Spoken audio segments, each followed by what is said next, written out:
আপনি যত বড় পাপী হন, আপনি যতই অন্যায় করেন না কেন, আল্লাহর রহমতের দরিয়া, আল্লাহর রহমতের দরজা আপনার জন্য খোলা আছে না নেই? জায়নামাজটা বিছিয়ে দেন, চোখের পানি ছেড়ে দেন, 2 রাকাত নামাজ পড়ে সেজদায় লুটিয়ে পড়ে কাঁদেন। যত গুনাহ আপনার হোক না কেন, আপনার গুনাহ মাফ করে কবুল করে নিবে কে? মুবাশশিরাম বিরহমাতিল্লাহ। বিশ্বনবী তিনি সুসংবাদদাতা, বেয়ারার অফ গ্ল্যাড টাইডিংস, সুসংবাদ দেন। পাপী অবাধ্য সীমালঙ্ঘনকারীদেরকে তিনি আল্লাহর রহমতের সুসংবাদ দেন। আল্লাহর রহমত থেকে মুখ ফিরিয়ে নিও না।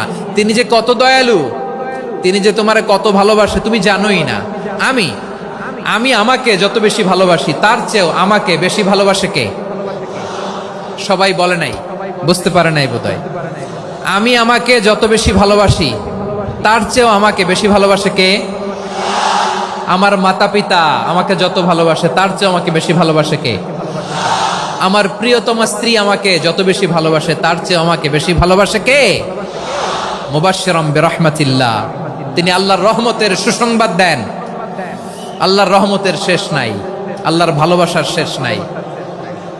ও মুবাশশিরাম বিল জান্নাহ, তিনি জান্নাতের সুসংবাদ দেন। এই উম্মতের মধ্য থেকে যারা আল্লাহওয়ালা, যারা প্র্যাকটিসিং, যারা ঈমানদার, তাদেরকে বিশ্বনবী জান্নাতের সুসংবাদ দেন। আওয়াজ করে পড়েন সুবহানাল্লাহ।